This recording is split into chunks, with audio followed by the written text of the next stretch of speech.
La dernière fois, donc, que la dynamique d'une population est régie par trois variantes biologiques très intéressantes, à savoir la variante pré-reproduction, la variante reproduction, la variante post-reproduction.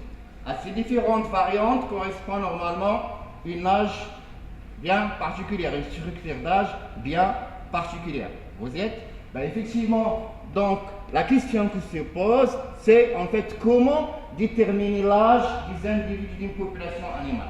Comment le déterminer d'une façon plus précise. Parce qu'en fait, déterminer l'âge d'une population animale vous aidera, à compiler beaucoup d'informations sur la dynamique de votre population. Vous avez une idée comment on peut déterminer l'âge d'une population animale dans la nature? Vous avez une idée? Quelle est la méthode utilisée? Aucune idée? Effectivement, pour déterminer l'âge, la méthode la plus fréquemment utilisée, c'est ce qu'on appelle la scolétochronologie. Qu'est-ce que la scolétochronologie? Désolé pour ce petit problème technique.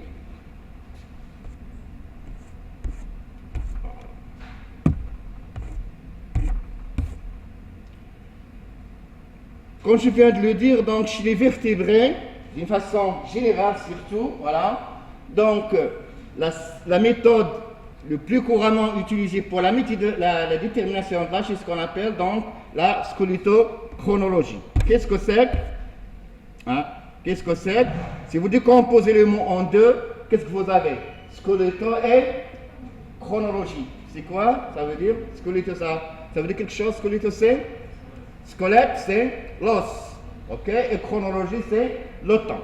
Voilà. Donc, ce qui fait, à partir de l'étude de l'os, vous pouvez avoir une idée sur l'âge des individus de votre population. Ok. En quoi consiste cette méthode de scolétochronologie? En fait, elle consiste à compter les marques histologiques, en fait, chez les vertébrés, au niveau de l'os. Chaque année, vous avez une marque qui se dépose au niveau de l'os. Ces marques, c'est ce qu'on appelle les lignes d'arrêt de croissance. Je vais m'expliquer, vous allez voir. Voilà, donc cette méthode de scolétochronologie consiste à comptabiliser, ou bien à dénombrer le nombre de lignes d'arrêt de croissance que se déposent annuellement au niveau des os des individus de votre population. Je vais m'expliquer. Donc, effectivement, ces lignes sont appelées des LAC, lignes d'arrêt de croissance. Voilà. Là, par exemple, vous avez une coupe au niveau d'un os, d'un vertébré, d'un animal. Vous voyez, une coupe au niveau de l'os. Une coupe histologique. Oui, tout à fait. Ça va? Excellent. Là, vous avez une coupe. Je vais vous expliquer. Donc là, une coupe histologique au niveau de l'os. Et vous voyez ce qui est indiqué par les flèches, ce sont des lignes d'arrêt de croissance. C'est-à-dire, chaque année, il y a croissance durant les saisons favorables et la croissance s'arrête durant les saisons défavorables. Et normalement, cet arrêt de croissance, il se manifeste, il est déterminé par des lignes d'arrêt. Voilà, ce sont des lignes d'arrêt qui justifient ou bien qui indiquent que la croissance est arrêtée à ce niveau. Donc, une ligne correspond à une année. Une ligne correspond à une année. S'il vous plaît, dites pas s'il vous plaît. S'il vous plaît. Très bien. Ok? Vous y êtes? Très bien. Maintenant, quel est le principe de la méthode? C'est ce qui est très intéressant. Allez-y. Je vais vous expliquer tout ça. Pas de souci. Voilà. Alors, cette méthode, normalement, c'est toute une manip qui demande beaucoup de travail d'ailleurs. Voilà, qui demande beaucoup de travail, qui se déroule en plusieurs étapes. Alors, quel est le principe de cette méthode? C'est très intéressant à connaître. Déjà, travailler sur l'os, ça veut dire quoi? C'est travailler sur des animaux vivants ou morts? Normalement. Mais avec les animaux morts, est-ce qu'on arrivera à déterminer l'âge du nombre d'individus qu'on veut? Normalement, la première étape, effectivement, c'est essayer de voir le maximum d'animaux morts, naturellement.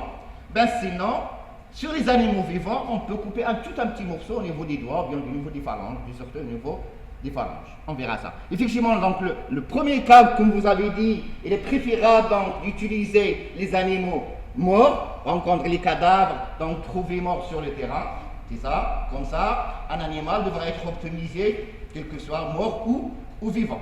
Mais les cadavres ne suffiront pas à étudier tout.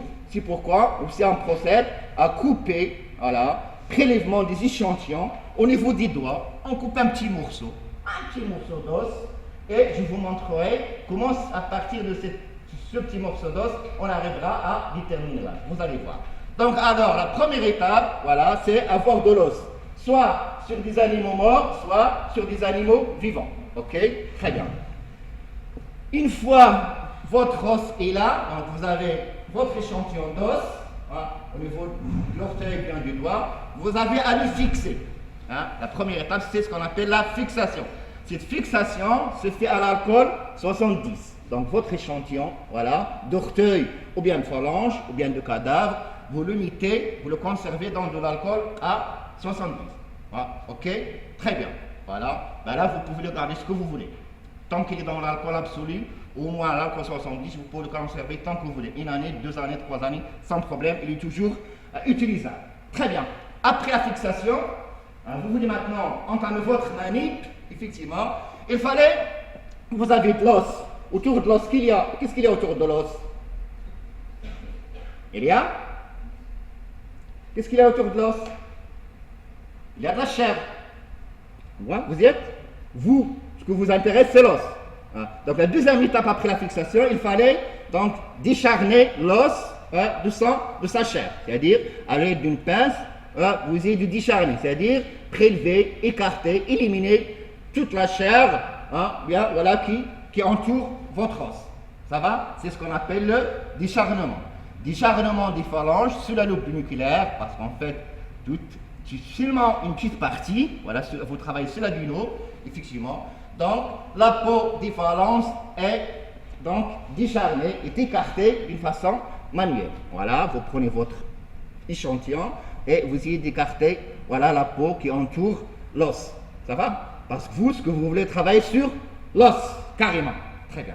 Après décharnement, vous avez écarté la peau, très bien. Qu'est-ce qu'il vous faut? Voilà. Il fallait rincer. Il fallait éliminer l'alcool. Vous voyez? Il fallait donc rincer à quoi? À l'eau de robinet, l'eau nature. Voilà.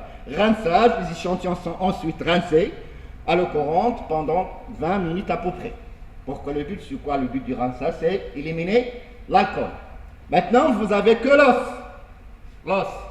Qu'est-ce que vous voulez faire avec? Qu'est-ce que vous voulez faire avec l'os? Faire des coupes. Des coupes histologiques en fait. C'est ça? Donc, si vous voulez faire du coupe, qu'est-ce que vous devez, comment vous avez traité votre os? L'os, il est dur, non? Il est dur. Donc, pour le couper facilement, qu'est-ce que vous aurez à faire? Le rendre mou, bien tendre. C'est-à-dire, éliminer quoi? Qu'est-ce qui rend l'os dur? Le calcium, bien sûr. Voilà. Donc, il fallait éliminer le calcium. C'est ce qu'on appelle la décalcification. Tout à fait. Éliminer le calcium. Voilà. Pourquoi? Pour que votre os soit tendre et facile à couper. Donc, pour que vous fassiez vos coupes histologiques. La décalcification, comme vous avez dit, effectivement, c'est voilà, l'élimination du calcium. Tout simplement. Voilà. Donc, décalcification des phalanges. Pour cette décalcification, ça se fait à l'acide nitrique. Voilà, il fallait tremper votre échantillon dans l'acide nitrique, concentration 3%, voilà, durant 1h30 à 3 heures. Vous voyez? Voilà, effectivement. Donc après 1h30, 3 heures, donc le calcium sera éliminé et votre os, elle est, voilà, tendre, donc facile à couper. Vous y êtes? Très bien. Après décalcification, la deuxième étape, c'est, voilà, effectivement, maintenant votre os est prêt, voilà, pour la réalisation de coupe histologique, voilà, réalisation des coupes histologiques, voilà, coupe très fine, c'est normal, vous avez fait l'histologie en S1, je crois, voilà, effectivement, c'est ça. Donc, réaliser des coupes histologiques, épaisseur très fine, voilà, de l'ordre de 15 à 20 microns, effectivement, d'épaisseur. Voilà, très bien. Donc avec, si vous avez fait ces coupes, effectivement, il fallait maintenant, la deuxième étape, à votre étape, l'étape suivante, c'est, voilà, il fallait les observer, les lire, effectivement, voilà. Mais avant observation, pour faciliter l'observation, que vous aurez à faire avec vos coupes histologiques? Une fois que vous avez fait les coupes, qu'est-ce que vous faites? Il fallait les traiter par quoi pour que l'observation soit meilleure, soit nette? Hein? Non. Il fallait les colorer. Ah, il fallait les colorer. Mais d'ailleurs, la question que vous aurez à me poser, comment on fait les coupes? Hein? Comment on fait les coupes histologiques? Peut-être vous avez utilisé un microtome, c'est ça? Hein? Effectivement, un microtome manuel. Mais maintenant, pour l'utilisation de ce coupe en squelettochronologie, il y a ce qu'on appelle des microtomes à congélation. C'est-à-dire votre échantillon, il est congelé à moins 40 degrés. Voilà, dans un appareil comme ça, microtome, que nous possédons ici à la fac, effectivement. Hein, et au sein de votre échantillon dans la glace, vous faites du coupe, effectivement. Voilà, du coupe. Donc il y a tout un principe, effectivement. Hein, à partir de ce microtome, effectivement, vous pouvez réaliser du coupe très, très, très fin. Voilà. Donc vous êtes censé d'avoir cet équipement, bien entendu, hein, en squelettochronologie. Voilà, là, nous possédons ce microtome, effectivement, et ça, à la faculté, au département, au laboratoire, hein, et nos étudiants, ils travaillent avec pour faire des coupes, effectivement, et connaître l'âge des animaux. Voilà, une fois réalisé les coupes, vous passez à la coloration, il fallait les colorer. Voilà, bien sûr, la coloration des coupes histologiques, il est faite à ce qu'on appelle l'hématoxyline d'Ehrlich. Voilà. Là, ce sont des principes, des méthodes que vous aurez dans votre carnet de notes, et vous suivez toutes les méthodes, voilà, toutes les étapes, jusqu'à ce que, hein, du prélèvement d'échantillons jusqu'à l'observation et la lecture. Coloration donc l'hématoxylie pendant 20 minutes, voilà. Vous voyez, c'est long déjà, il fallait donc faire plusieurs échantillons à la fois. Après, une fois, après 20 minutes, voilà, de coloration à l'hématoxylie, il fallait éliminer l'hématoxylie. Effectivement. Donc, rinçage à l'eau de robinet pendant 30 minutes pour éliminer l'hématoxyline. Après, observation. Voilà, montage bien sûr entre l'âme et la lamelle. Je ne vous apprends rien. Hein. Mettre de l'albumine, effectivement, pour encore plus d'unité de l'observation. Voilà, après rinçage à l'eau de robinet. Voilà, montage entre l'âme et la lamelle de votre échantillon. Voilà. Et après, il faudrait passer à la lecture. La lecture se fait où et comment? Microscope optique, c'est ça? Ce microscope, effectivement. Voilà. Donc l'observation et la lecture, normalement, hein, du coupe, sont faites au microscope optique. Nous avons toute une station, microtome, voilà, à congélation. Nous avons donc un microscope donc, optica avec un appareil photo intégré. Une interférence qui est liée au PC, voilà, comme ici. Voilà. Et donc, ce qui nous permet de voir une coupe sur l'écran de notre PC. Vous voyez? Donc, c'est toute une station. C'est ce qu'on appelle la station à squelettochronologie. Donc, nous avons la chance d'avoir une station ici à la faculté dans notre laboratoire et donc beaucoup d'étudiants qui travaillent effectivement sur la dynamique des populations utilisent donc cette station pour la détermination de l'âge. Donc l'observation et la lecture du couple sont faites au microscope optique, genre optica, voilà. Les meilleures coupes bien sûr, parce qu'attention, parce que c'est un travail fastidieux. Hein. C'est pas la première fois, ça peut que vous ne réussissiez pas vos coupes à la première fois. Il fallait donc refaire donc les manips, les étapes jusqu'à ce que vous ayez de bonnes coupes. Hein. Et une fois les coupes sont meilleures, donc ils sont photographiés normalement à l'aide d'un appareil photo qui est intégré à votre microscope. C'est toute la station effectivement. Et voilà, les images obtenues sont traitées par l'interface fournie avec le logiciel, comme j'avais dit. Donc nous avons microtome, voilà, hein, voilà, microscope optique, interface et PC. Et donc ça nous permet de voir notre coupe donc, hein, sur l'écran du PC. Et voir, donc, compter les lignes, effectivement, d'arrêt de croix. Voilà, donc, très bien fait, donc, les 8 étapes, hein, les 8 étapes, 9 étapes même, à la lecture, là-bas, pour faire de la squelettochronologie. À partir d'un petit échantillon d'os. Voilà. Voilà, c'est très intéressant, parce qu'en fait, à partir de ces coupes, vous pouvez avoir, comme vous allez voir, beaucoup d'informations, hein, beaucoup de paramètres, beaucoup de variables démographiques sur les individus de votre population. L'exemple, il est là. Exemple ici. Voilà. J'ai deux coupes. Voilà. Deux coupes, voilà, sur deux individus différents. Sur deux individus de la population. Ben, ces individus sont prêts au pif. Lors du marquage, vous savez comment on marque, avec des micropuces normalement. Après marquage, normalement, avant de relâcher l'animal, on prend un petit échantillon de l'orteil ou bien des phalanges. Pourquoi faire?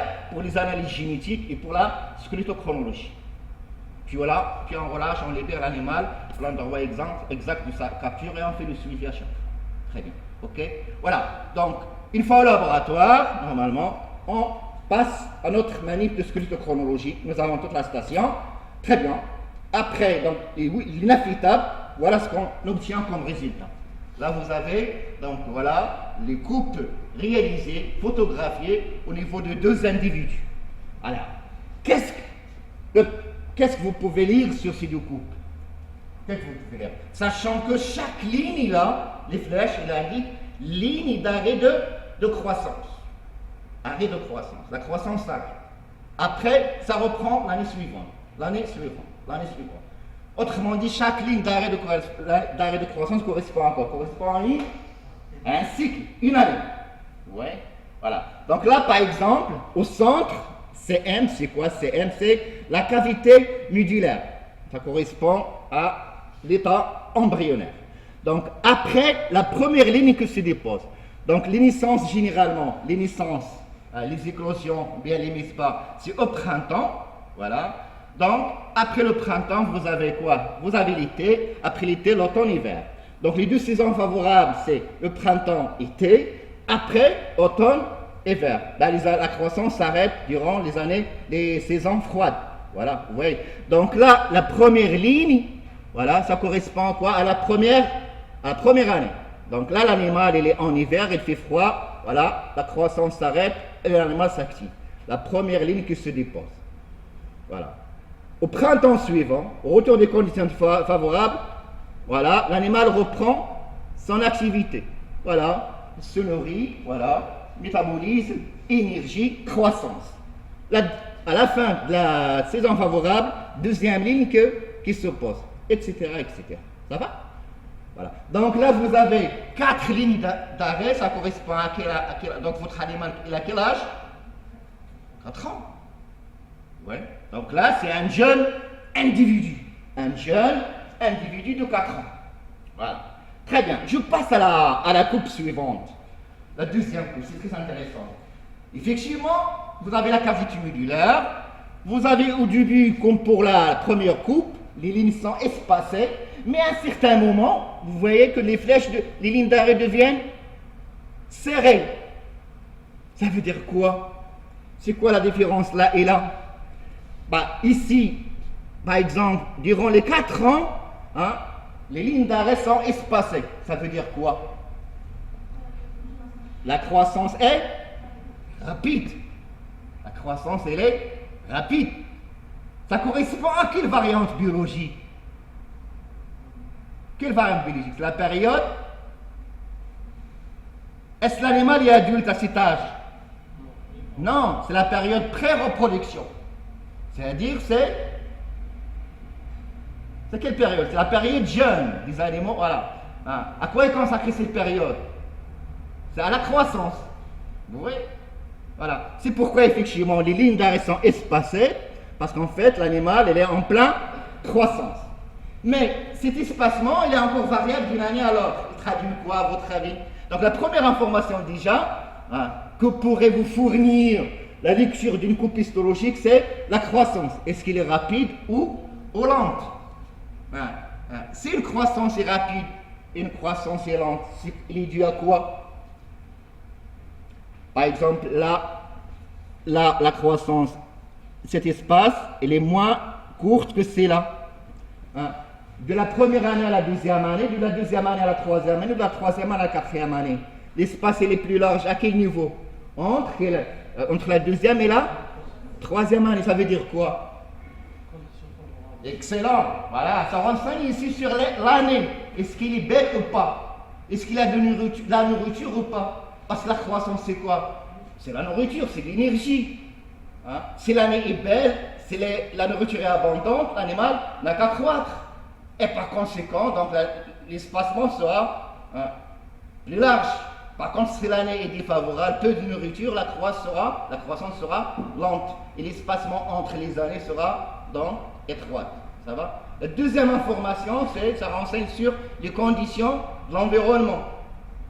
Voilà. Est-ce que les conditions étaient favorables ou pas? Donc, déjà bien.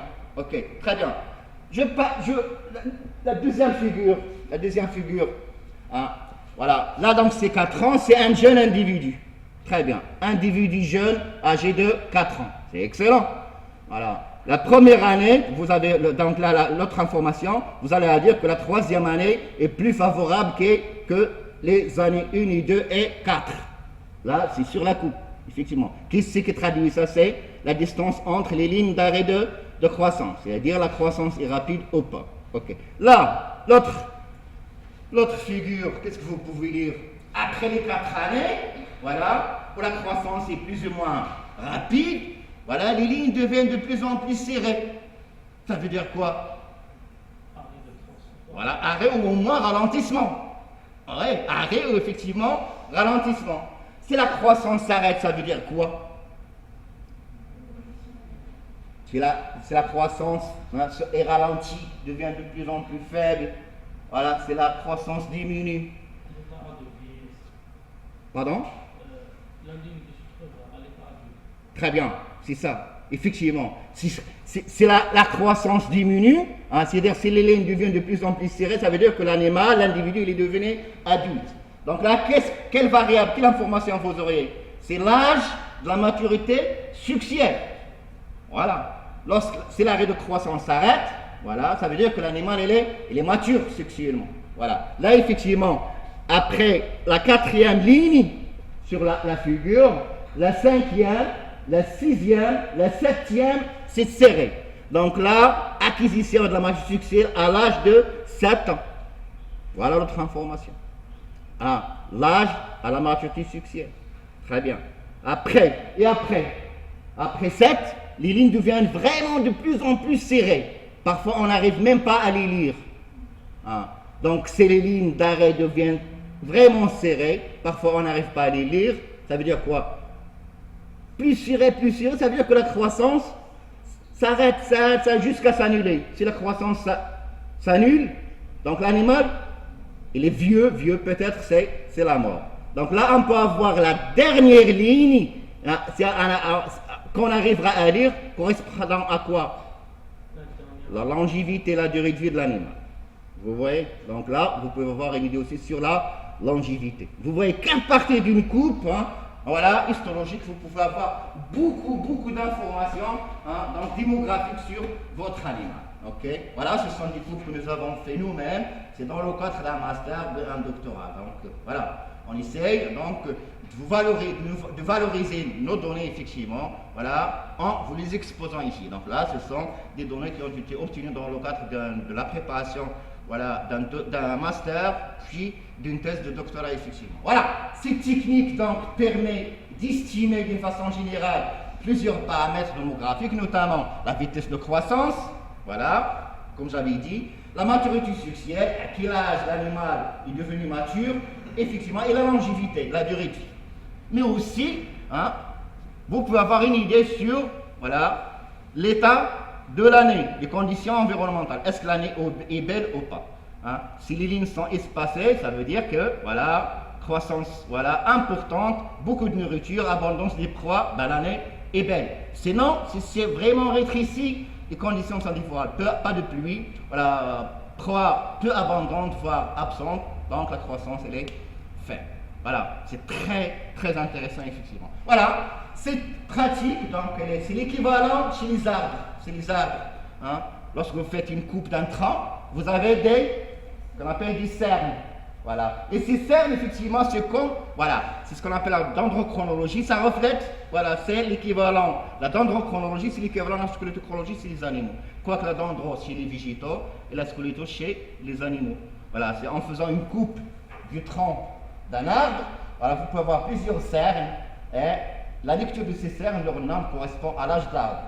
L'espacement entre les cernes reflètera donc la croissance, effectivement, l'état de l'année, est-ce qu'il est belle ou mauvaise, etc., etc. Ça va? C'est très bien, d'où l'importance, effectivement, voilà, de cette squelettochronologie en dynamique de population. Des questions? C'est clair? C'est clair? Très bien, ok. Je continue alors. Ben là, normalement, c'est, j'espère, avez-vous commencé le TP d'écologie animale? Et ça, pas encore? Pas encore, vous n'avez pas encore commencé le TP. Normalement, dans les conditions normales, on vous a programmé un TP sur le terrain. Lors de ce TP, effectivement, on va essayer, donc c'est dans la région de Jubilette, ici, sur la route de Casa, normalement, au niveau d'une steppe à gibier. Et le but du TP, c'est étudier, effectivement, la dynamique de population d'une espèce de tortue, la tortue terrestre, effectivement.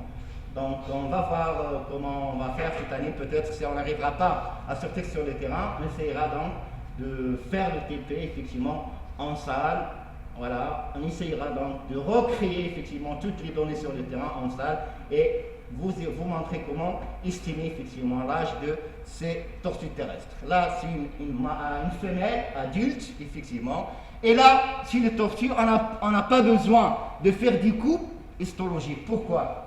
Parce que normalement, sur la carapace, on peut lire la même chose qu'à partir sur la carapace. Vous voyez? Par exemple, si je prends cette écaille ici, voilà, si je l'agrandis, vous avez c'est quoi? C'est l'écaille embryonnaire. C'est l'écaille embryonnaire. Et chaque ligne ici correspond à une ligne d'arrêt de croissance. Vous voyez? Donc là, déjà, qu'à partir de l'animal vivant, sans coupe histologique, sans faire les 9 étapes que nous avons vues tout à l'heure, vous pouvez avoir une idée sur l'âge de l'animal, sur la maturité, l'âge de l'acquisition de la maturité sexuelle, sur sa longévité. Donc la longévité est parfois très difficile parce qu'à la fin de la vie, on n'arrive plus à lire les lignes d'arrêt de croissance. Ça devient vraiment très très très serré. Mais quand même, on peut avoir une idée. Par exemple ici, voilà, vous pouvez compter le nombre de lignes. Chaque ligne correspond à une année. Et dès que les lignes deviennent de plus en plus serrées, ça veut dire que la croissance s'arrête. Et si la croissance s'arrête, généralement ça correspond à l'acquisition de la maturité sexuelle. Voilà, l'animal devient adulte. Et vous continuez à compter les lignes d'arrêt tant que possible. Voilà. Et la dernière ligne vers l'extérieur, donc généralement correspond à la fin, à la mort de l'animal et donc à son espérance de vie ou bien à sa durée de vie. Ça va? Donc là, vous pouvez compter combien de lignes? Voilà, 1, 2, 3, 4, 5, combien à peu près? L'acquisition, à quel âge cette tortue mature? À quel âge? C'est-à-dire lorsque les lignes deviennent serrées, c'est à quel âge? Après? Voilà. Ah oui, 8, 9, effectivement. Voilà. Donc l'acquisition à 8, 9 ans, effectivement. Voilà. Et après, voilà, l'animal continue à accroître effectivement jusqu'à la fin de l'été. Donc on essaiera de traduire effectivement, de faire ce TP en salle si tout va bien. Si je retourne ici à ce jeune, voilà, vous prenez la même écaille, ben, déjà je crois on arrive à voir les lignes. Non? Non? À quel âge cet animal? Ben, je suis myope et quand même j'arrive quand même à distinguer. Ben, le centre c'est l'écaille embryonnaire. Et la première ligne, c'est, malheureusement mon pointeur n'est pas opérationnel, voilà, on voit déjà la première ligne, 2 et 3. C'est un jeune de 3 ans ici. C'est un jeune de 3 ans. Ça va? Voilà. Donc c'est une technique là chez les tortues sans problème. Chez les poissons, la même chose. Les écailles de poisson aussi, on peut lire ça. C'est les mollusques à coquilles. Là aussi la même chose. Vous avez les lignes d'arrêt de croissance, voilà, qui se dessinent sur les cookies, etc. Ben, c'est les animaux qui n'ont pas de carapace, qui n'ont pas d'écailles, qui n'ont pas donc de cookies, effectivement, on procède donc à la manip que j'avais fait tout à l'heure, effectivement, voilà, faire des coupes histologiques et lire plusieurs informations. C'est très intéressant, très très intéressant, effectivement. Donc le problème c'est avoir la station. merci Dieu, nous sommes arrivés à voir la station. Donc, là, on fait beaucoup, effectivement, beaucoup d'études dynamiques de différentes espèces animales à l'aide de cette station à squelettochronologie. Ça va? Très bien. Voilà, avec ceci, donc j'arrive à mettre fin donc, aux différentes variables d'état et de flux et on passe à la dynamique. Parce que nous avons donc vu qu'avec ces variables d'état et ces variables démographiques, voilà, vous pouvez suivre la dynamique dans le temps et dans l'espace de votre population animale. Ben, la question qui se pose effectivement, comment varient effectivement ces paramètres, ces variables dans le temps et dans l'espace? Comment les animaux s'adaptent à la vie dans leur milieu, aux conditions difficiles que leur est présentées dans leur milieu. Tout ça, c'est à voir. Il y a des stratégies adaptatives, effectivement. Comment les animaux répondent aux contraintes de leur milieu. Voilà, vous avez toutes les informations, d'accord? Mais pour expliquer donc ces variations, donc de ces variables d'état et de flux dans le temps et dans l'espace, vous êtes censé chercher le pourquoi. Ben, le pourquoi, revient à répondre à ces 4 questions. Donc, comment les animaux croient, la croissance des animaux, comment s'effectue la croissance des animaux, comment les individus ou bien les fictifs ou bien la taille des animaux fluctuent ou bien varient dans le temps et dans l'espace, comment les animaux arrivent à s'adapter dans leur milieu, à réguler, à gérer les ressources naturelles qui leur sont offertes dans leur milieu. Et enfin, quelles sont les stratégies démographiques ou bien les stratégies adaptatives pour faire face aux conditions difficiles dans le milieu naturel. C'est ce qu'on va voir donc en cette deuxième partie de ce cours. Vous y êtes? Alors, comment se fait la croissance des populations? Comme vous le savez, voilà, au cours du temps, voilà, dans le temps, vous avez les fictifs, bien la taille d'une population, ça fluctue. Voilà, il y a des pics, il y a des maxima, il y a des minimums. C'est fonction de quoi? C'est fonction des conditions du milieu. Voilà, tout simplement, c'est le milieu qui gère, effectivement. Au cours du temps, la taille, par la taille, je veux dire les fictifs, le nombre d'individus, effectivement. Voilà, donc, chez les populations animales, c'est fictif, il peut croître, voilà, peut rester stable, stationnaire, peut décroître. Voilà, c'est les 3 cas à envisager. Voilà. Soit croître, augmenter, soit rester stationnaire, soit décroître. Vous y êtes? Très bien. Il y a qui c'est qui régit ces conditions? Qui c'est qui augmente la taille? Pourquoi elle reste stationnaire et pourquoi elle diminue? C'est les conditions du milieu. Effectivement, ça dépend, c'est fonction du flux entrant et du flux sortant. Autrement dit, la croissance, la population croît, c'est la natalité est supérieure à la mortalité. Elle reste stationnaire. Si la natalité est égale à et décroît, si la natalité est inférieure à mortalité. Voilà, c'est fondamental. C'est fondamental, effectivement. Oui, très bien. Alors, cette dynamique démographique, voilà, c'est-à-dire croître, rester stationnaire ou bien diminuer, ça dépend de quoi? Voilà, les conditions de l'environnement. Est-ce votre milieu est favorable? Est-ce qu'il y a abondance de ressources ou pas? Voilà, donc déjà les conditions de l'environnement. Mais à côté de ça, ça dépend aussi des propriétés intrinsèques des individus. Au sein d'une population, les individus ne sont pas actifs de la même façon. Il y a toujours des bosseurs, il y a des feignants, comme partout. Voilà.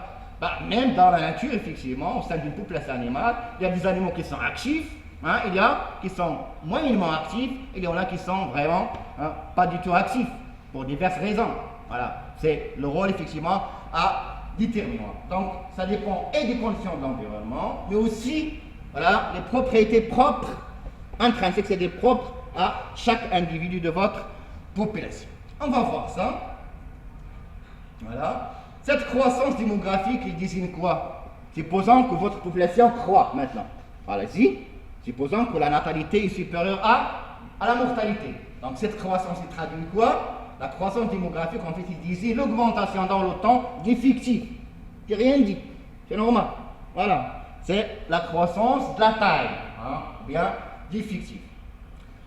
Considérons, si vous voulez vraiment suivre cette croissance, ou bien cette stabilité, ou bien cette décroissance, supposons une population fermée.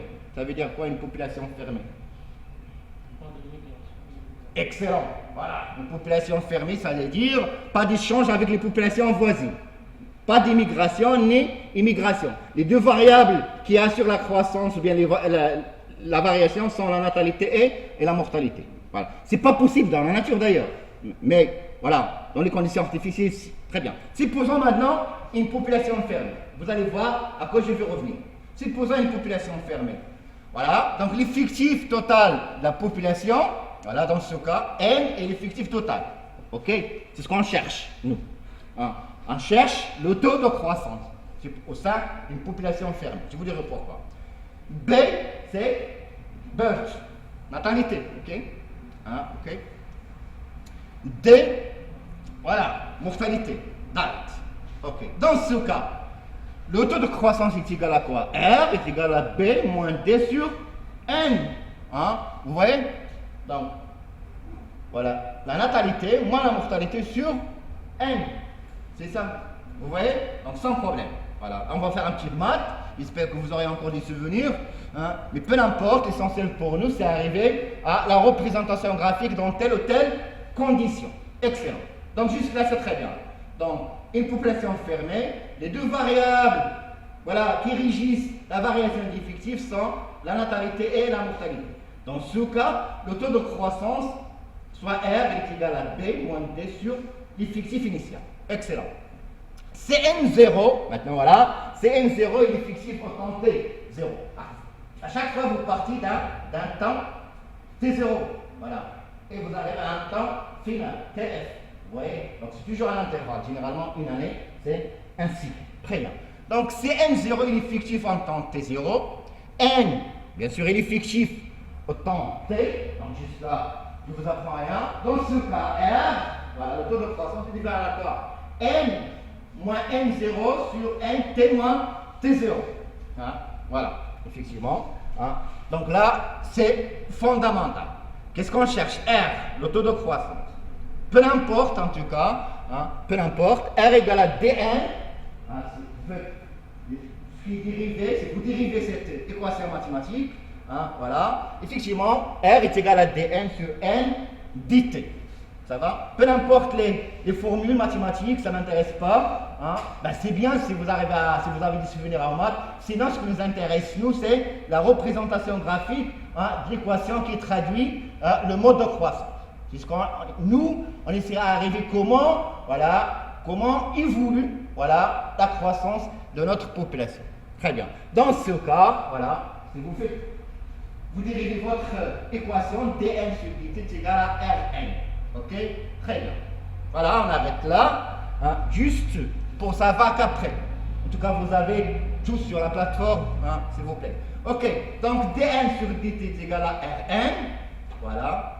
Donc, et dans ce cas, donc nous, vous allez suivre la croissance. Mais cette croissance dans la nature, hein, cette croissance, il peut s'effectuer selon deux modalités.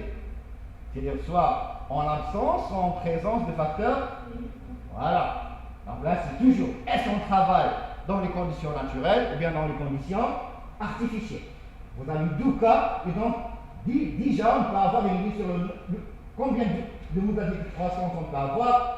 Deux. C'est normal, c'est fonction de la présence ou l'absence de facteurs limitants. Ici, par exemple, ici, voilà, dn sur dt est égal à Rn. Donc, cette croissance, il peut avoir les soit en présence de facteurs limitants, CPFL, croissance, présence, facteurs limitants, ou bien croissance en absence de facteurs limitants, CAFL. Ça va? Donc là, sans problème. Ok. Alors, on va voir donc les deux cas, hein, et donc les deux modalités de croissance qu'il y a chez les animaux, c'est une croissance soit en présence de facteurs limitants, soit en absence de facteurs limitants. Allez-y, prenons le premier cas, supposons que votre population, elle évolue dans les conditions, voilà, absence de facteurs limitants, c'est-à-dire les conditions artificielles, c'est ça? Conditions artificielles, voilà. Donc, conditions optimales, si les conditions sont artificielles, c'est-à-dire que tout est fourni pour votre population. c'est en élevage, voilà, en laboratoire, voilà, une ferme, voilà, ce que vous voulez. Voilà. Donc tout est fourni. Voilà. Pas de facteur limitant, absence de facteur limitant. Tout est fourni aux individus de votre population. La nourriture, l'eau, l'abri, la sécurité, les vaccins, le vétérinaire, tout. Donc les conditions optimales. Voilà, c'est artificiel effectivement. Voilà. Et par conséquent, dans ces conditions optimales, la capacité de croissance de votre espèce traduit son potentiel biotique. C'est-à-dire, puisque les conditions sont réunies, ce qui fait que les individus n'ont qu'à se reproduire. Voilà. Et par conséquent, la croissance est au top, quoi. Elle est optimale. Voilà. Effectivement, dans ces conditions, la croissance traduit dans le potentiel biotique de votre espèce, de votre population. Elle correspond à quoi? Voilà. Elle traduit un intervalle de temps donné par un taux de croissance R, bien sûr, dans tous les cas. Et cet R, il est maximum tant que possible, parce que toutes les conditions sont réunies. Dans ce cas, dn sur dt est égal à Rn. Qu'est-ce que vous cherchez? Le taux de croissance. R égale à dn n sur dt. Si vous faites dn égale à Rn dt, donc jusque-là sans problème. Si vous faites l'intégration de votre équation, vous avez des souvenirs en maths? Oui, un petit peu. Voilà. Dérivée, intégration. C'est pas grave, parce qu'essentiel pour nous, l'intégration de cette équation donne l'équation suivante. N est égal à N0, E à la puissance RT. Donc c'est comme ça, c'est l'équation qui traduit la croissance d'une population animale en l'absence de facteurs limites. Voilà. Effectivement, c'est cette équation. Cette équation traduit effectivement la croissance d'une population en l'absence de facteurs limitants. Pour faciliter encore les choses pour vous et pour nous tous, comment se présente cette équation? Si on veut la représenter graphiquement, qu'est-ce que ça donne? Vous allez voir, voilà, effectivement, ça donne quelque chose comme ça. Qu'est-ce que vous aurez à représenter? Voilà, l'évolution d'effectifs en fonction du temps, tout simplement. Et voilà, la courbe est traduite comme ça, une croissance qui est... C'est quelle croissance ici? Exponentielle, tout à fait. Voilà, c'est une croissance qui est illimitée, à peu près. Pourquoi elle est illimitée? Voilà, pas de facteur limitant, rien, aucune contrainte. Tout est fourni par la population. Qu'est-ce qui va arrêter la croissance de la population? C'est son l'espérance de vie des individus. Sinon, les individus n'ont qu'à se reproduire et accroître. Vous voyez? Effectivement. Voilà. Effectivement, dans courbe, voilà, cette croissance en ensemble de facteurs limitants, voilà, est traduite par cette courbe, dite courbe exponentielle, ou bien courbe en J, dans la forme d'un J.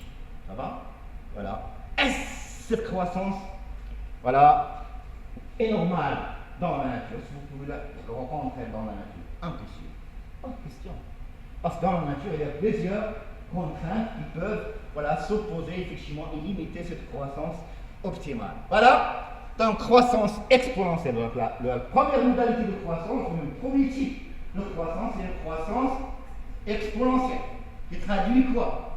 Qui traduit une croissance en absence de facteurs limitants. Qui traduit quoi? Une croissance qui est indéfinie, ce qui est rare dans la nature. Voilà. Effectivement, croissance illimitée. Voilà, parce que la croissance exponentielle. Voilà.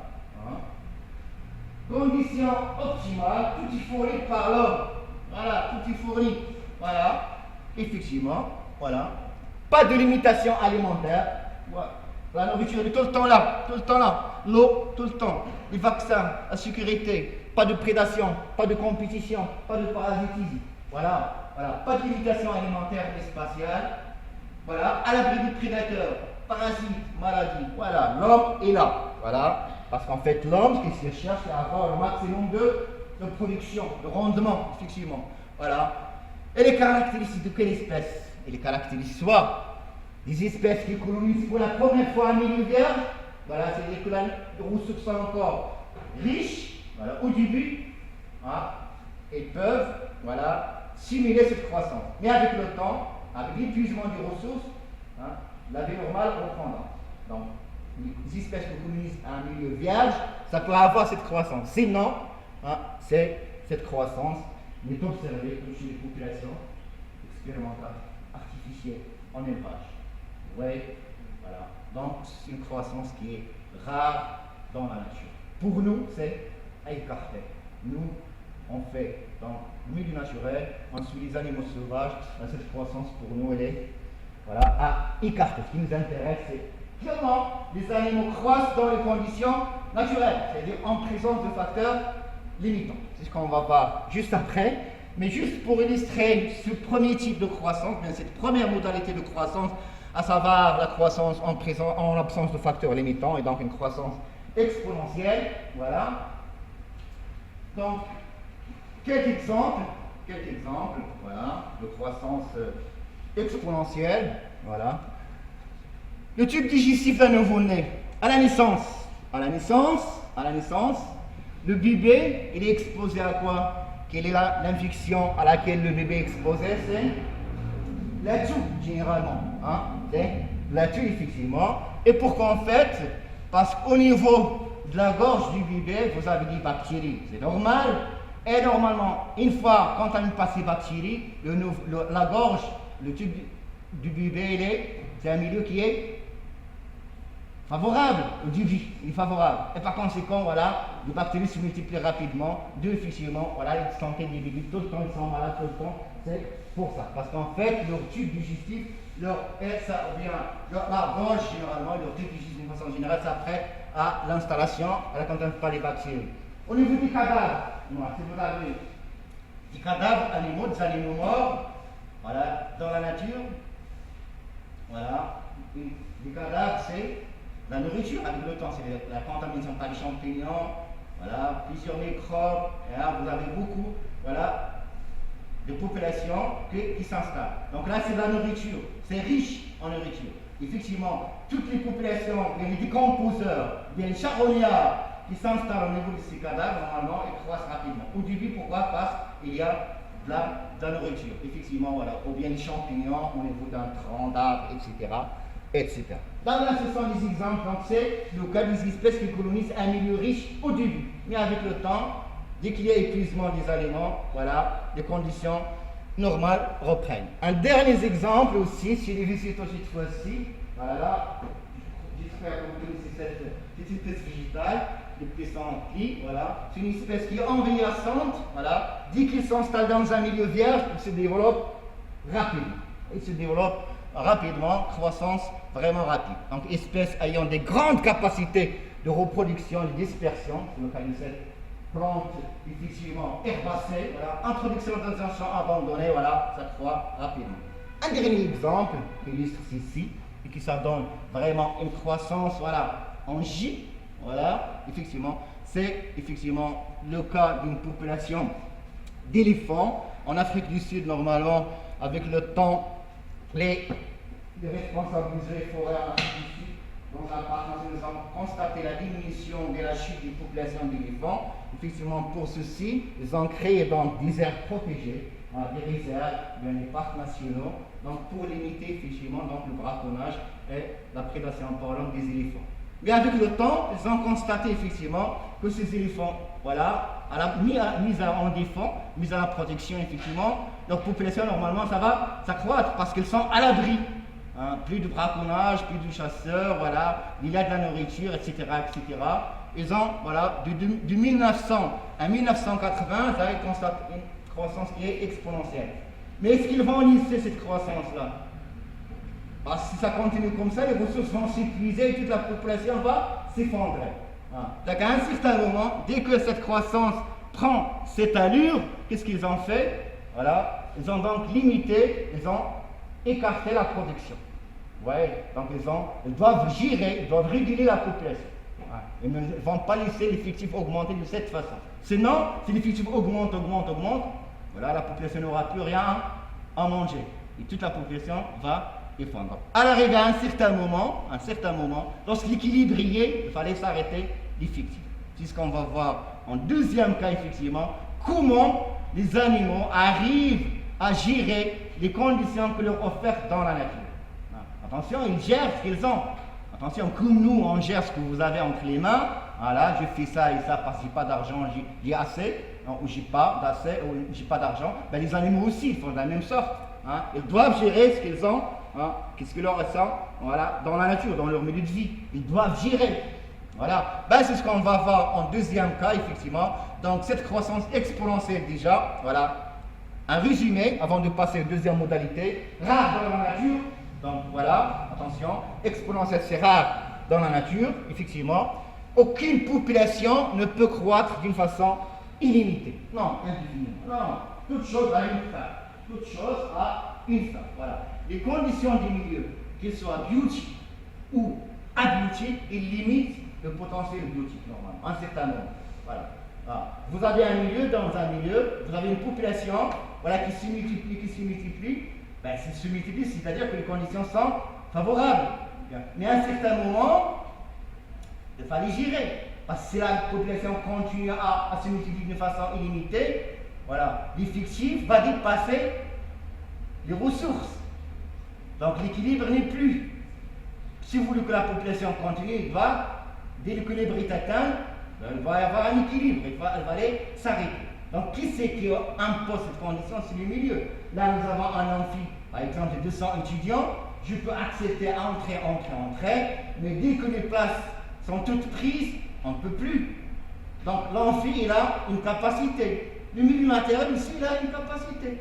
Et cette capacité, il est limite. Au-delà, je ne peux pas accepter, il ne doit pas accepter, effectivement. Donc voilà, effectivement. Donc les conditions du milieu, les conditions environnementales limitent le potentiel biotique. Voilà. Je vous laisse se multiplier, à un certain moment, et vous dites arrêtez. N'accepte plus.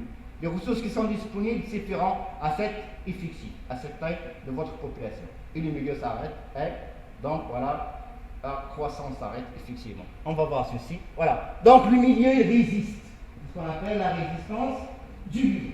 À un certain moment, le milieu, voilà, s'impose et vous dit arrêtez de se multiplier, je ne peux plus. Voilà. Voilà. Pour vous dire que dans la nature, voilà, les choses ne sont pas faites au hasard. Non. Tout est fait dans l'ordre. Même chez les animaux sauvages, on dit que ce sont des bêtes, mais en fait, ils ne sont pas des bêtes.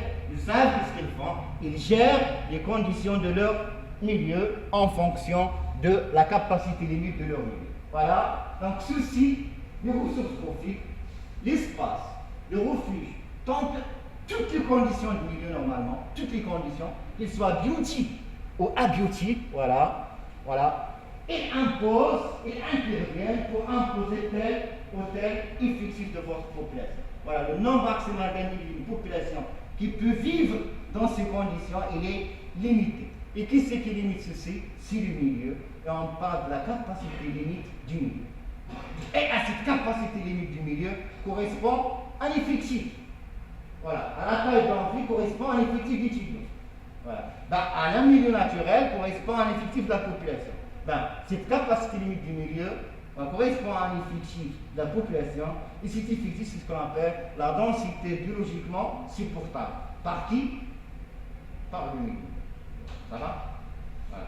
Donc, à cette capacité limite du milieu correspond une densité biologiquement supportable par le milieu. Ça va? Et par contre, ceci me conduit donc comment se fixer, bien se réalise la croissance en présence de facteurs limitants et donc dans les conditions naturelles. Voilà. Donc, deuxième modalité de croissance, c'est la CPFR, croissance en présence de facteurs limitants. Voilà. Donc, c'est l'opposé. Tout à l'heure, c'était les conditions optimales. Maintenant, ce sont les conditions naturelles. Ce sont les conditions naturelles. Donc, conditions naturelles, voilà. Donc, la quantité de ressources disponibles, quelle que soit la nourriture, l'espace, tout est limité dans le temps et dans l'espace, c'est normal, voilà. Donc la population animale elle est exposée à plusieurs contraintes en fonction de son milieu de vie. Est-ce en montagne? Voilà, c'est le froid. Est-ce en plaine? C'est la chaleur. Est-ce en milieu forestier? Est-ce en milieu stypique? Etc. C'est fonction des conditions du milieu. Voilà. Donc l'effet cumulé de ces facteurs, que ce soit biotique ou abiotique, voilà, fait que la population est gérée. La population animale, normalement, l'effet cumulé de ces facteurs, il limite, voilà, l'évolution, ou bien la croissance de votre population. Donc, dans ce cas, votre milieu, tant que les ressources sont disponibles, ça va, vous pouvez se multiplier sans problème, mais à un certain moment, lorsque la capacité limite du milieu est atteinte, voilà, pas plus de croissance, arrêtez. Voilà, c'est un carton rouge, c'est bon, on arrête là. Voilà, l'amphi, il est fait pour 200 étudiants, pas pour 1000 étudiants. Par exemple, c'est la même chose, c'est fixe de la nature. Donc, à l'acquisition, donc effectivement, l'effectif maximal, mais la densité biologiquement supportable, qu'est-ce qu'il y a? Le potentiel du truc chute, c'est-à-dire plus de reproduction. Donc la natalité égale à s'annule, un certain nombre, s'annule effectivement, voilà. Le taux de croissance réel diminue progressivement, puis s'annule, c'est normal. Avec l'acquisition, dès qu'on approche la capacité limite, voilà, la croissance diminue progressivement, à un certain moment elle va s'annuler. Si la croissance s'annule, vous avez une densité biologiquement supportable et un effectif maximal qui correspond à quoi? À la capacité limite du milieu. Voilà. Vous voyez? Excellent. Donc, au début, donc, normalement, pas de surpeuplement. Voilà. Le surpeuplement, donc, avec la croissance tout à l'heure, il est rapide. Tout à l'heure, voilà, là vous avez le temps, vous avez l'effectif, ok? Donc au début, la croissance elle est comme ça, elle est exponentielle, voilà. Mais ça c'est dans les conditions artificielles, mais dans les conditions naturelles, il est comme ça, tant que le milieu supporte. Mais à un certain moment, voilà, le milieu ne se porte plus. Voilà, donc la croissance, est-ce qu'il va continuer? Non, il va s'arrêter là. Voilà. Et après, cette croissance, il va se stabiliser. Voilà. Oh, comme ça. Ok, comme ça. Hop là. Ok, il ne va pas continuer. Continuer comme ça, c'est une condition artificielle, croissance illimitée. Mais là, le milieu est intervenu ici. Ce point d'inflexion, effectivement, le milieu dit ça y est, je ne peux plus. Voilà. Donc la croissance s'arrête. Voilà. Donc R égale à 0 ici. Et ça ici. Et c'est N. C'est l'effectif maximal. C'est quoi aussi? C'est la DPS. C'est la densité biologiquement supportable. C'est l'effectif maximal de votre population. Ça correspond à quoi aussi? Ça correspond à K. Ça, c'est la capacité limite du milieu. Ça va? Et la croissance, elle est de ce type. Voilà. Ouais, c'est très intéressant. Donc là, c'est une croissance qui est naturelle, réelle, dans les conditions naturelles. Voilà. Parce que la population croît tant que les conditions sont favorables, hein, mais avec l'augmentation de la taille, les ressources s'épuisent, à l'équilibre en arrive. Et l'évolution continue avec le temps. Vous voyez, effectivement, c'est le cas ici. Donc, si vous avez un surpeuplement ici, voilà, diminution de la natalité, hein, c'est R égale à 0, ça veut dire diminution de la natalité, augmentation de la mortalité, tout ça pourquoi? Pour assurer l'équilibre. Voilà, diminution de la natalité, augmentation de la mortalité, et encore diminution et de la natalité et de la mortalité. Ces fonctions essentielles, c'est voilà, avoir un équilibre effectivement. Et voilà, effectivement, donc ceci, tout ça, il y a donc un mécanisme à un certain moment. Voilà. Là, vous continuez à croître sans problème, mais à l'acquisition ici de ce point, voilà, il y a ce qu'on appelle un mécanisme de feedback, un retour, c'est le milieu qui s'exprime, et vous dites ça y est, c'est bon. Voilà. C'est votre DPS, votre effectif maximal est atteint, ma capacité tant que le milieu est atteint, on arrête. Effectivement. Là, c'est un feedback négatif, un feedback qui c'est l'auto-limitation. C'est-à-dire que le milieu lui-même, voilà, hein, est s'autocontrôle. Voilà. Ok? C'est ce qu'on appelle donc l'auto-limitation ou bien auto-inhibition. Hein.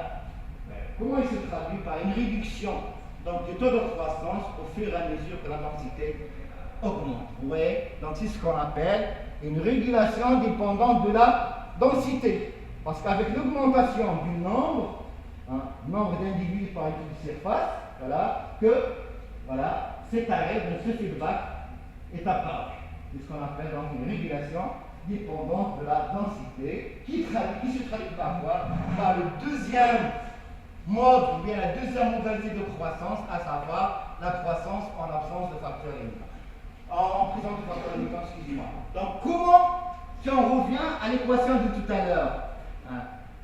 ici ajouté par rapport à l'équation de tout à l'heure.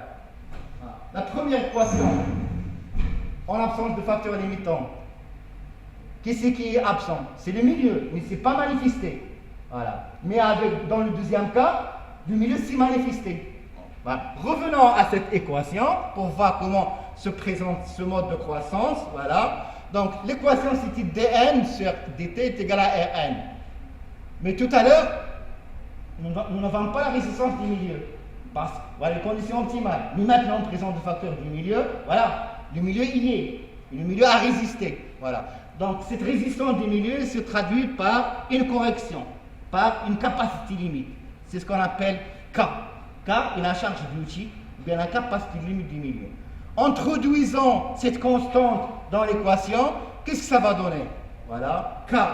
Voilà, ça va donner dn sur dt est égal à Rn, K moins n sur K. K, c'est la capacité limite du milieu, c'est la résistance du milieu. Voilà. L'équation logistique, donc c'est Véros, peu n'importe en tout cas. Hein, donc la dérivée, cette équation est traduite, voilà, comme je viens de le dire, je le répète, l'évolution dans le temps d'une population animale exposée à des facteurs limites. Voilà. Voilà. Exposée aux maladies, au parasitisme, voilà. La température, le froid, la chaleur, tout. Voilà. Elle est à l'abri de rien. Le taux d'accroissement diminue de façon proportionnelle, effectivement, à l'infini. Voilà, ça augmente à l'équilibre en arrière. Ok, très bien. Toujours, voilà, cette équation K. Donc là, j'ai introduit K, c'est la même chose. K, donc c'est le niveau maximal qui peut atteindre le milieu, c'est la capacité limite du milieu. Voilà. Densité, ça correspond aussi à cette capacité limite du milieu, correspond, je répète, à l'effectif maximal, hein, qui est la dBs, la densité biologiquement supportable. Donc la solution intégrée de votre équation, c'est l'intégration de votre équation, voilà, ça donne L est égal à K, 1 plus E à la puissance A moins RT. A, c'est encore une constante mathématique. Peu importe, l'essentiel pour nous, effectivement, sur l'allure des deux courbes. Une courbe exponentielle ou bien une courbe qu'on va voir, correspondante à cette équation. La courbe représentative de cette équation A constante d'intégration, voilà, hein, qui définit la position de la courbe par rapport à l'origine, comme j'avais vu là-bas sur la feuille de rotation. Voilà, l'essentiel pour moi, voilà la courbe qui traduit cette équation. Et pour moi, c'est pour vous, hein, ce que vous avez à apprendre, effectivement, c'est l'allure des deux courbes, c'est-à-dire la représentation graphique relative à chacune des deux modalités de croissance. Absente de facteur limitant et présente de facteur limitant. Donc ici, voilà, vous avez le nombre d'individus en fonction de temps. Vous avez donc votre population croît jusqu'à ce que le milieu dit stop. Voilà, c'est K. K, c'est la capacité limite du milieu. À cette capacité limite du milieu correspond quoi? Un effectif maximal de votre population. C'est la dBs. Ok? Voilà, effectivement, c'est la dBs, voilà, donc c'est la population maximale, l'équilibre est atteint, effectivement. Alors, cette représentation graphique présente plusieurs phases. Au début, c'est une accélération de la croissance, comme pour le premier cas. Hein, les ressources sont encore disponibles, la densité de la population est encore faible, vous voyez, avec le temps, multiplication, donc phase d'accélération. Donc B égale à supérieur à D. Beaucoup de jeunes, beaucoup de natalité, peu de vieux, peu de mortalité. R est positif. Hein? La croissance, elle est rapide. Hein? C'est normal. Puis, croissance maximale. À un certain moment, il y a croissance maximale. Puis, il y a décélération. C'est-à-dire la croissance va se rétablir à l'équilibre, effectivement. Donc, décélération, voilà, là, qu'est-ce qu'il y a? L'équilibre est atteint.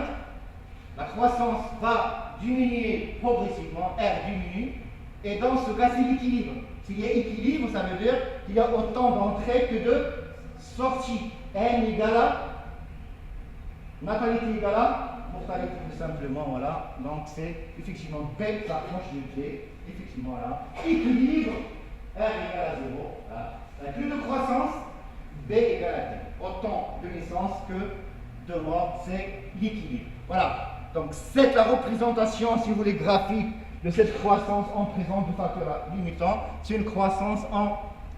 Il dit quoi? La première croissance est l'exponentielle. Là, elle est logistique. C'est une croissance qui est logistique, comme logistique, voilà, de croissance. Il a la forme de quelle lettre? S, voilà, courbe en S ou bien courbe sigmoïde. Donc la première courbe c'était en J, l'autre c'est en S. Pourquoi S? Parce qu'à un certain moment le J devient S. À quel moment? C'est à l'acquisition de l'équilibre, effectivement, il y a cette inflexion. Tout à fait. Voilà. Donc c'est une courbe en S, effectivement, sigmoïde, qui traduit, effectivement, voilà, qui traduit donc cette croissance en présence de facteurs limitants. Ça va?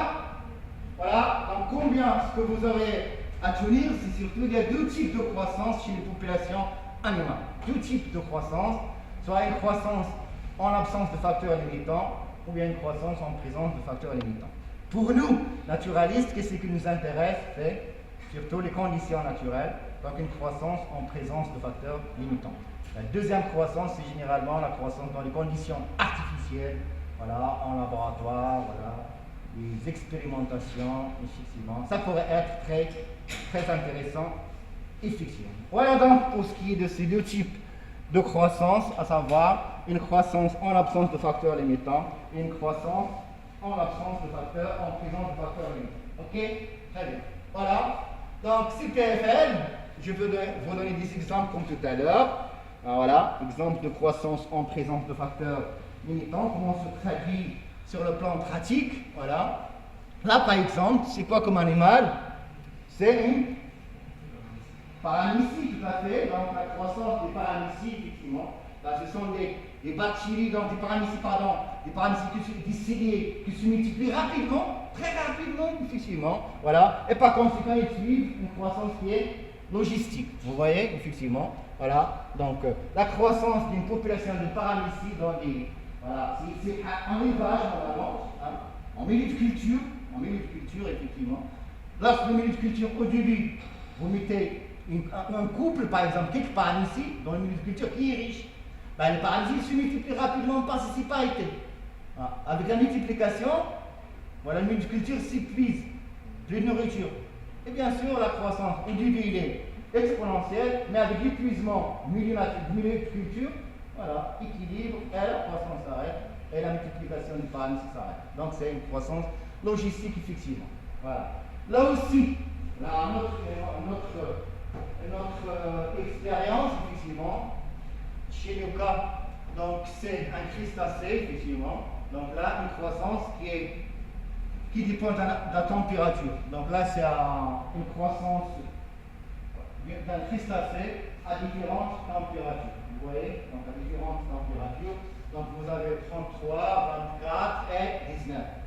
Voilà. Quelle est donc la température favorable pour la croissance de ce crustacé, à votre avis? Ici, la température favorable. Hein, laquelle? Donc trois types, voilà. C'est une population qui est exposée à différentes températures. Voilà, type de température. Pour avoir à quoi? Quelle est la température favorable?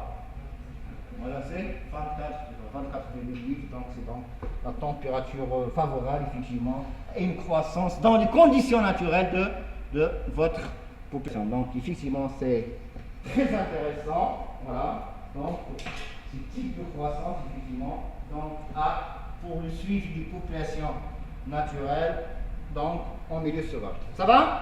Vous avez des questions, c'est bon? Très bien. Voilà, rapidement, voilà, donc pour résumer ce qu'on vient de voir, donc notez bien que chez les populations animales, en fonction de la présence ou de l'absence de facteurs limitants, vous avez deux modalités de croissance, voilà, donc là je ne vous apprends rien. CAFL, croissance en absence de facteurs limitants, ou bien croissance en présence de facteurs limitants. Donc là, vous êtes d'accord? Voilà, si je représente les deux croissances en même temps, donc en bleu, vous avez la croissance rare dans la nature, pas possible dans la nature. Vous avez la croissance expérimentale, si vous voulez. La croissance dans les conditions, voilà, physiologiques, dans les conditions expérimentales en élevage. Par contre, en rouge, vous avez la croissance du suicide. Pourquoi en rouge? Parce qu'en fait, c'est une condition naturelle et par conséquent, la population elle est exposée à différentes, voilà, à différentes contraintes. Voilà, à l'animal, les individus sont confrontés donc à plusieurs contraintes qui varient en fonction des conditions du milieu. Voilà. Entre les deux, qui a orienté la première courbe, qui a limité la croissance exponentielle, il a dirigé vers la croissance exponentielle, la logistique, c'est le milieu. Voilà, une condition du milieu. C'est le feedback. Voilà. C'est la capacité limite du milieu qui a donc mis de l'ordre ici. Au du lycée, de désordre, une croissance illimitée, ça n'existe pas. Et qu'est-ce qui a mis de l'ordre pour avoir un équilibre? C'est une condition du milieu. C'est la capacité limite du milieu, effectivement. Vous y êtes? Ça va? Très bien. Bonne journée. On arrête là pour aujourd'hui.